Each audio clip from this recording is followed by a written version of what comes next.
Anyway, I thought I'd read this section from the second chapter of my book, which was when I was starting to realize, I think I need to just quit my job and come home.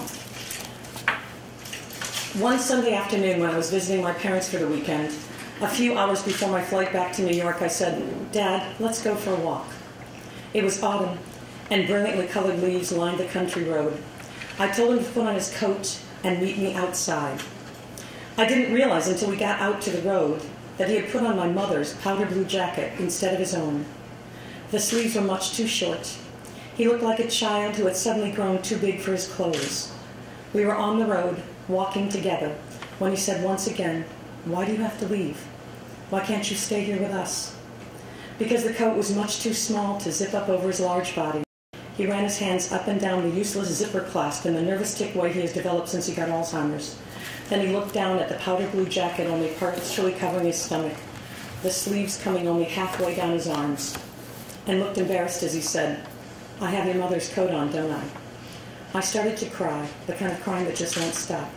I knew then that I wanted to come home to help my mother make sure Dad didn't accidentally wear someone else's clothes when he walked down the road. I wanted to come home to make sure his hair was combed properly. I wanted to help my mother make sure that the doctors and nurses who treated him were giving him the care he needed. I wanted to help my mother make sure he took the right combination of pills each morning and evening. I wanted to come home to have the time to say goodbye. So eventually, despite the advice of many people after 2 decades of reporting and anchoring at KFWB, KGO, WCBS New York, I just said, forget about it.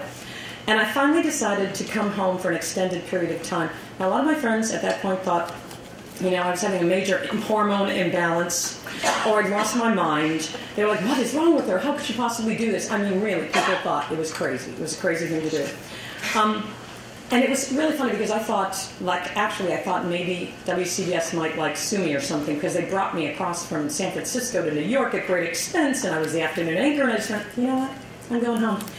But I was so lucky, and I think this says a lot about where we are in the United States right now, because my program director and news director, though disappointed, they really seem to understand. I think even 10 years ago, they might not have understood that there's so many people coming home now to take care of their parents, and there's so many people caught between, the baby boomer, the sandwich generation. And they actually started this website called the Sandwich Generation, about baby boomers who are caring for their parents.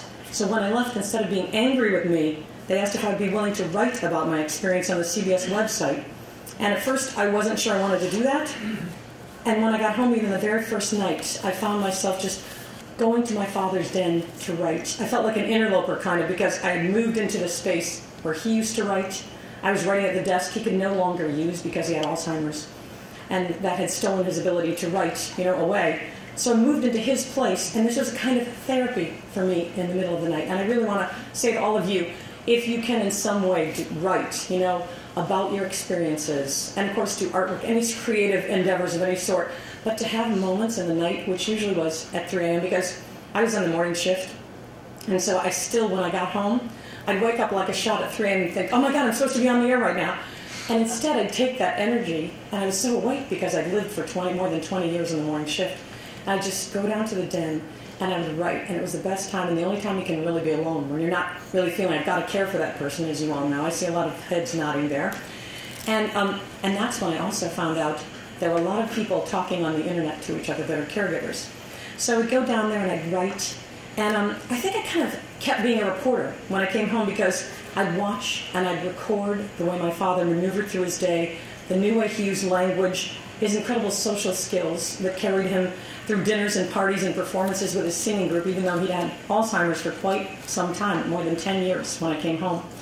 And he just moved about with such grace, and I sort of wondered how he did that. And I also wrote about how my mother would do so many things to cover up Alzheimer's. Again, CIA, covering up. She didn't want it to ever look like he had Alzheimer's when we went out, and she would comb his hair and make him look so nice, and she would sort of move quietly in front of him and behind him so it didn't look like he had Alzheimer's, and so he wouldn't feel lost. And she always wanted to try to keep his pride intact. And that kind of love for me to witness, too, was a marvelous thing. It was really amazing to see that, and I know a lot of you do the same thing. And I think I wrote in some way each night, not only to record the wonderful ways my father and mother dealt with my father's Alzheimer's and the amazing resilience, the creativity and optimism but to immortalize my father as well, and try to describe also the incredible frustrations that caregivers face.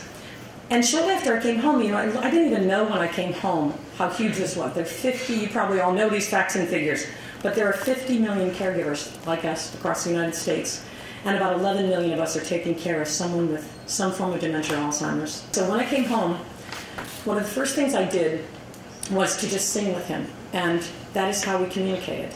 And it was really amazing because as his disease progressed, there were times he would not know an object. I go, "What is that, Dad?" He did not know a glass. He didn't know a chair. He didn't know a table. I'd start singing, "Summertime and the living is easy." He'd come right in with his tenor part. He knew all the words and all the and he was singing till the day he died. And I knew there was something going on with my father with this attachment to music. He always loved music. There were times he was president of a company. He loved all of us, but I still think if you said, "What do you love most?" I think he'd say music. And there are times I think that if it hadn't been the 1950s and he was married and had 3 kids, he thought he should do that. I think he'd be like on the road and like Frank Sinatra. He had a great voice. I mean, an incredible voice. And I think his identity was attached to music, perhaps more than anything. So anyway, when I came home, I really realized that if I was going to do this, and if I was going to make my dad happy and comfortable, I would come up with my own way to communicate with him through music. So I just want to read this from a chapter called Whistling in the Dark. You know all the cliches. Music lifts you up. Music fills your heart. Music makes the world go round. But for my father, in the late stages of Alzheimer's, it is more than that. Music makes him come alive. Sometimes, especially when we're having a bad day during which my dad can't understand words or identify objects, and when he seems to be moving slowly, as if his batteries have run out, I lead him to a large mirror. I did this a lot before he sang with his a cappella singing group at his 80th birthday party. We both stand directly in front of the mirror so we can watch our faces as we sing. And then I start singing a song he used to perform on a regular basis, preferably one in which he had a solo. And some of you, if you've seen an HBO series my dad is in, this one's shoo-be-doo-and making a scene, shoo-be-doo-and know what I mean. Everything is truly serene when I'm around you. Anyway, he sings, he loves that one. So I start singing Shoo-be-doo, this jazz tune written by Johnny Mercer, by the way. That was one of his most beloved solos. And he sang with this 12-man singing group called the Grunions. He performed with them for 40 years. So when I begin singing the song with him, often less than one word or bar into it, he chimes right in with his part and all the lyrics. At first, though, he stands in a slouched position with his head bent down, not really knowing what he's doing, not looking at himself in the mirror. After the first few verses, pointing to the mirror, I say, "Look, Dad." Sometimes I reach over and I gently tilt his head and body a bit, so he'll turn toward the mirror and stand the way he would during a performance. At my urging, he starts watching himself sing as he looks at his reflection, and that is when something remarkable happens. He stands up straighter, as if he were on stage. I can see his face change, as if some sort of lucidity and understanding has floated into the room, introduced by music.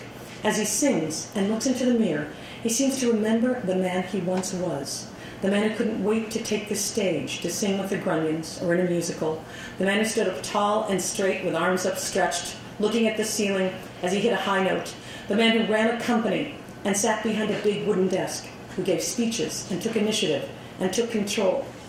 As I watch the two of us singing together in the mirror, it's almost eerie, as though someone else has taken over his body. And essentially that is kind of what occurs. Someone without Alzheimer's, the old Woody, appears. Muscle memory is what people call it. The music seems to cue him, wake him up, take him back to the time before the Alzheimer's plaque set in, to the time when he remembered everything. Then he starts moving like he used to move, smiling like he used to smile. He even starts making facial expressions the way he used to make them when he sang with the Grunions, even if the meaning of the words he is singing may now elude him. Dad's newfound presence lasts the duration of the song. He hits the final note, looking triumphantly into the mirror. But then the minute the song is over, he sort of whistles nervously and starts curling in on himself again, slouching over. It's almost as if he deflates, as if the song never happened.